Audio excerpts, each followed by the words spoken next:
Hello, my friends. I am about to go for a walk to enjoy the beautiful weather outside. But first, before I went, I wanted to check up on you and see how everything's going. As you know, today, Thursday, April 2nd, was supposed to be our spring concert. So today, my homework for you for music is to take the songs that we were supposed to sing for the concert and sing them for your family. Okay? So kindergarten, your two songs are You've Got a Friend in Me and Hakuna Matata. First grade, your two songs are You're Never Fully Dressed Without a Smile and Somewhere Over the Rainbow. Second grade, your three songs were Horton Hears a Who, Help by the Beatles, and Celebration. And third grade, your two songs were Happy and the Moana song that I sent out last week, How Far I'll Go. Fourth grade, your song is I Just Want to Shine. In fifth grade, your songs were Blackbird and Footloose. Second grade, today I am going to read a story for all of the primary school and the elementary school that goes along with your play that you were supposed to do for the concert today. So today, I am going to read Horton Hears a Who. Horton Hears a Who is one of my favorite books. It is about a goofy elephant named Horton. It is by Dr. Seuss, and Horton discovers this tiny little world that he has to save and protect. And the motto of the story is, "A person's a person, no matter how small." So here is Horton Hears a Who by Dr. Seuss. On the 15th of May, in the jungle of Newell, in the heat of the day, in the cool of the pool, he was splashing, enjoying the jungle's great joys, when Horton, the elephant, heard a small noise.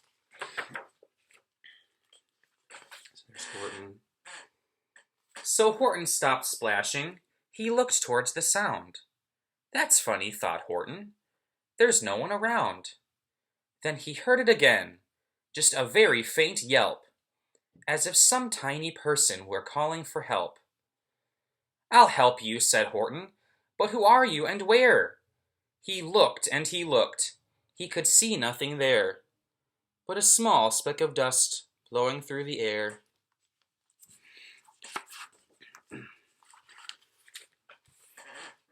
So there's Horton, and right in front of him you can see a tiny little speck of dust. "I say," murmured Horton, "I've never heard tell of a small speck of dust that was able to yell. So you know what I think? Well, I think that there must be someone on top of that small speck of dust. Some sort of creature of very small size, too small to be seen by an elephant's eyes." Here he is on top of the dust speck, a little who. "Some poor little person who's shaking with fear that he'll blow in the pool. He has no way to steer. I'll just have to save him, because after all, a person's a person, no matter how small."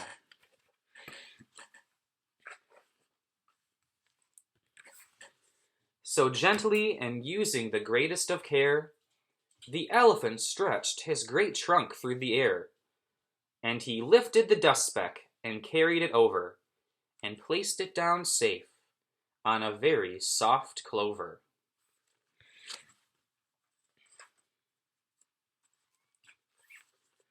So then we have our next character that comes in.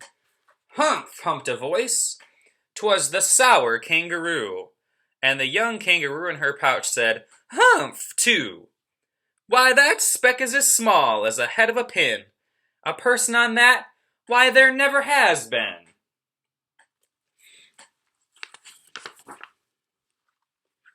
"Believe me," said Horton, "I tell you sincerely, my ears are quite keen, and I heard him quite clearly. I know there's a person down there, and what's more, quite likely there's two, even three, even four. Quite likely a family, for all that we know. A family with children just starting to grow. So please," Horton said, "as a favor to me, try not to disturb them. Just please let them be." "I think you're a fool," laughed the sour kangaroo. And the young kangaroo in her pouch said, "Me too." and the kangaroo plunged in the cool of the pool. "What terrible splashing!" the elephant frowned. "I can't let my small persons get drowned. I've got to protect them. I'm bigger than they." So they plucked up the clover and hustled away.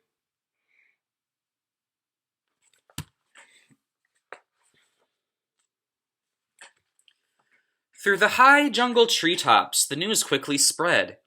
"He talks to a dust speck. He's out of his head. Just look at him walk with that speck on that flower." And Horton walked worrying, almost an hour. "Should I put this speck down?" Horton thought with alarm. "If I do, these small persons may come to great harm. I can't put them down, and I won't. After all, a person's a person, no matter how small." So there's Horton with his little clover and his dust speck, and all of the jungle animals are being very mean to Horton, and they're talking about how silly he is for carrying around that dust speck, because they don't know that there's little people on there that Horton is trying to protect. Then Horton stopped walking. The dust speck was talking! The voice was so faint he could just barely hear it. "Speak up, please," said Horton. He put his ear near it. "My friend," came the voice, "you're a very fine friend. You've helped all us folks on this dust speck to no end. You saved all our houses, our ceilings, our floors. You saved all our churches and grocery stores." So there's Horton listening to the Who's speaking from the dust speck.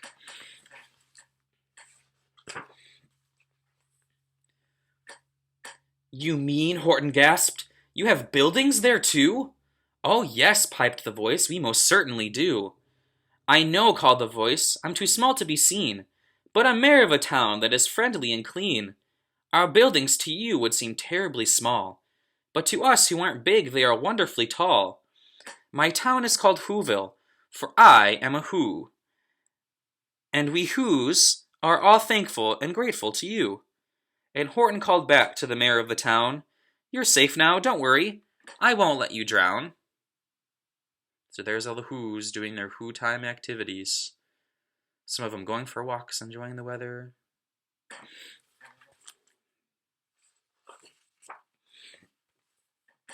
But just as he spoke to the mayor of the speck, 3 big jungle monkeys climbed up Horton's neck. The Wickersham brothers came shouting, "What rot! This elephant's talking to Who's who are not. There aren't any Who's, and they don't have a mayor. And we're going to stop all this nonsense. So there!" So there's the Wickersham brothers. All 3 of the big jungle monkeys taking the clover away from Horton.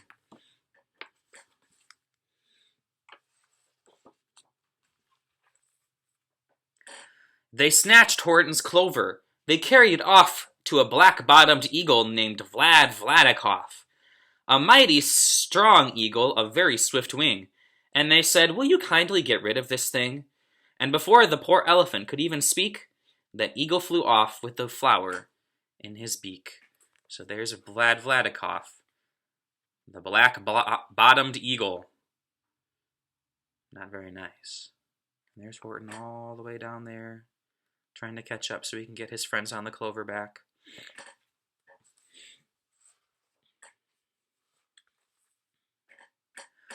All that late afternoon and far into the night, that black-bottomed eagle flapped his wings in fast flight, while Horton chased after with groans over stones that tattered his toenails and battered his bones, and begged, "Please don't harm all my little folks who have as much right to live as us bigger folks do." But far, far beyond him that eagle kept flapping, and over his shoulder called back, "Quit your yapping! I'll fly the night through, I'm a bird, I don't mind it. And I'll hide this tomorrow where you'll never find it." So he's taking Horton all through the jungle of Newell so he can hide the clover so Horton can't find it.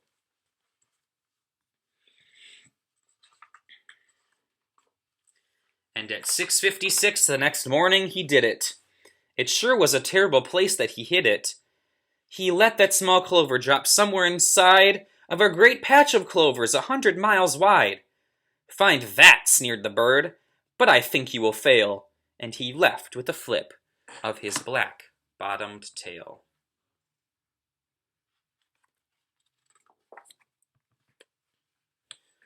I'll find it, cried Horton, I'll find it or bust. I shall find my friends on my small speck of dust. And clover by clover by clover with care, he picked up and searched them and called, Are you there? But clover by clover by clover he found that the one that he sought for was just not around. And by noon poor old Horton, more dead than alive, had picked, searched, and piled up 9,005. So Horton is going through every single clover in the patch looking for his friends.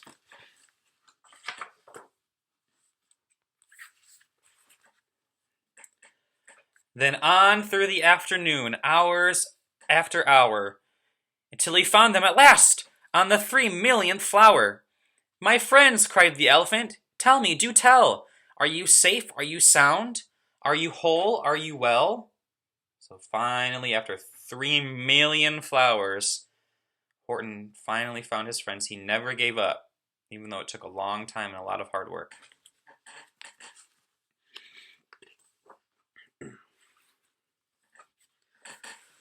From down on the dust speck came the voice of the mayor.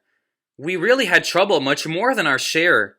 When that black-bottomed eagle let go and be dropped, we landed so hard that our clocks have all stopped. Our teapots are broken, our rocking chairs smashed, and our bicycle tires all blew up when we crashed. So Horton, please, pleaded the voice of the mayor's, will you stick by us who's while we're making repairs?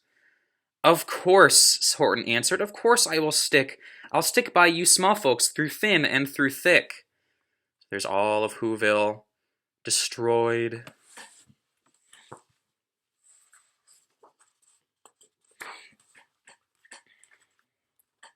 Humph, humped a voice. For almost 2 days you've run wild and insisted on chatting with persons who've never existed. Such carrying-ons in our peaceable jungle. We've had quite enough of your bellowing bungle. And I'm here to state, snapped the big kangaroo, that your silly, nonsensical game is all through. And the young kangaroo in her pouch said, Me too! So the animals in the jungle still don't believe Horton, even though he went through all that hard work to find his friends. With the help of the Wickersham brothers, and dozens of Wickersham uncles and Wickersham cousins, and Wickersham in-laws whose help I've engaged, you're going to be roped, and you're going to be caged. And as for your speck, ha! That we shall boil in a hot, steaming kettle of bezelnut oil. Boil it? Gasped Horton. Oh, that you can't do. It's all full of persons. They'll prove it to you. So here they come to take Horton away.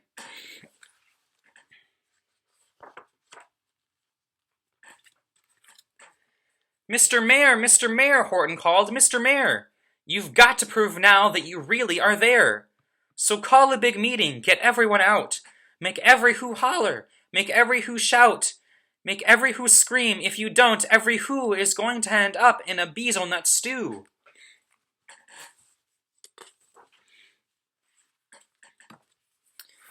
And down on the dust speck, the scared little mayor quick called a big meeting in Whoville Town Square.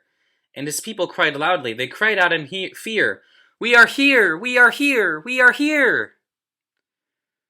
All the who's in Whoville Town Square.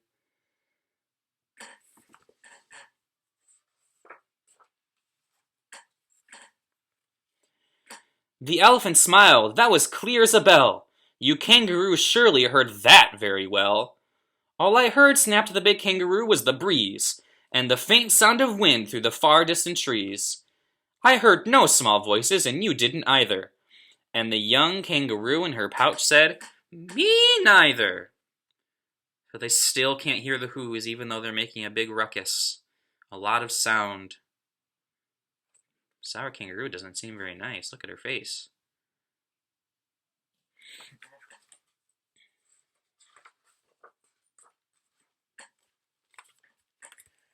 Grab him, they shouted, and cage the big dope. Lasso his stomach with 10 miles of rope. Tie the knots so that he'll never shake loose. Then dunk that dumb speck in the bezelnut juice. Horton fought back with great vigor and vim, but the Wickersham gang was too many for him. They beat him, they mauled him, they started to haul him into his cage. But he managed to call to the mayor, "Don't give up! I believe in you all! A person's a person, no matter how small, and you very small persons will not have to die if you make yourselves heard, so come on now and try." So Horton is still sticking up for his friends, even though he's being beaten up. People are yelling at him. He's still giving his very best.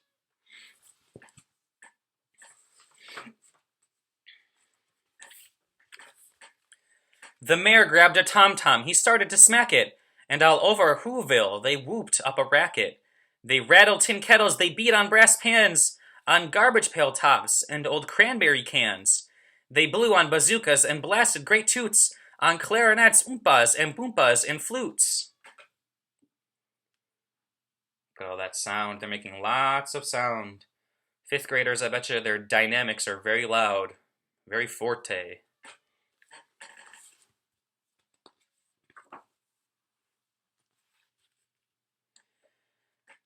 Great gusts of loud racket rang high through the air. They rattled and shook the whole sky, and the mayor called up through the howling mad hullabaloo, "Hey Horton, how is this? Is our sound coming through?" And Horton called back, "I can hear you just fine, but the kangaroo's ears aren't strong quite as mine. They don't hear a thing. Are you sure all your boys are doing their best? Are they all making noise? Are you sure every who done in Whoville is working? Quick!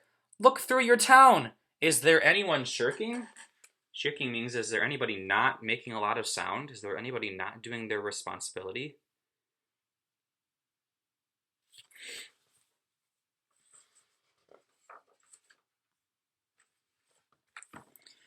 Through the town rushed the mayor from the east to the west, but everyone seemed to be doing his best. Everyone seemed to be yapping or yipping. Everyone seemed to be beeping or bipping. But it wasn't enough, all this ruckus and roar. He had to find someone to help him make more. He raced through each building. He searched floor to floor. And just as he felt he was getting nowhere and almost about to give up in despair, he suddenly burst through a door, and that mayor discovered one shirker, quite hidden away, in the Fairfax apartments, apartment 12J. A very small shirker named Jojo was standing, just standing and bouncing a yo-yo, not making a sound, not a yip, not a chirp. And the mayor rushed inside and he grabbed the young twerp. So there's Jojo, teeny tiny, and the mayor finds him not making a single sound. And he climbed with the lad up the Eiffelberg Tower. "This," cried the mayor, "is your town's darkest hour. The time for all who's who have blood that is red to come to the aid of their country," he said. "We've got to make noises in great amounts. So open your mouth, lad, for every voice counts." Thus he spoke as he climbed. When he got to the top, the lad cleared his throat and he shouted out, "Yop!" So there's the mayor with Jojo, and Jojo screaming, "Yop!"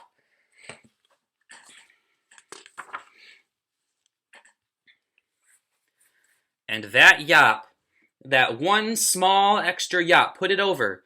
Finally, at last, from that speck on that clover, their voices were heard, they rang out clear and clean, and the elephant smiled. Do you see what I mean? They proved they are persons, no matter how small, and their whole world was saved by the smallest of all. "How true, yes, how true," said the big kangaroo. "And from now on you know what I'm planning to do. From now on I'm going to protect them with you." And the young kangaroo in her pouch said, "Me too." From sun in the summer, from rain when it's fallish, I'm going to protect them, no matter how smallish. So there's the kangaroo. She finally knows there's people on the speck, and she's standing with Horton and helping him protect all of the people. So my friends, the moral of Horton Hears a Who is a person's a person, no matter how small. And what Dr. Seuss means by that is sometimes there are people who need our help. And sometimes it can be hard to help those people. But it's really important that we are good citizens and we have good character and we help our friends when they need help the most. I really miss all of you very much, and I hope that you are staying very healthy. I have something I want to show you. I'm going to take you with me. In my house, we have a room where we display all of the pictures of all of the musicals that me and my sister have been in. So here's all of the different posters that show all of the different musicals we've been in. They go all the way up and over across the wall. Well, I was in a musical once called Seussical. You can see it right there. There's the picture. There's me. Seussical is a musical that is based on Horton Hears a Who, and I was one of the mean Wickersham brothers. It was a fun part. I got to act like a monkey, and I got to wear a leather jacket and slick my hair back. It was super fun. But it wasn't super fun being the mean person. But it was just acting. So I was pretending. Alright, my friends, so after you get done watching this video, I'm going to send some links to the songs that we've been practicing for the concert. And tonight, if you have some free time, go ahead and put on a little concert for your parents, okay? Show them all of the things that we worked really hard on to prepare for our concert. I miss you all very much. I hope that I get to see you very soon. Wash your hands, drink lots of water, get lots of sleep, and do your schoolwork, okay? I miss you. Bye-bye.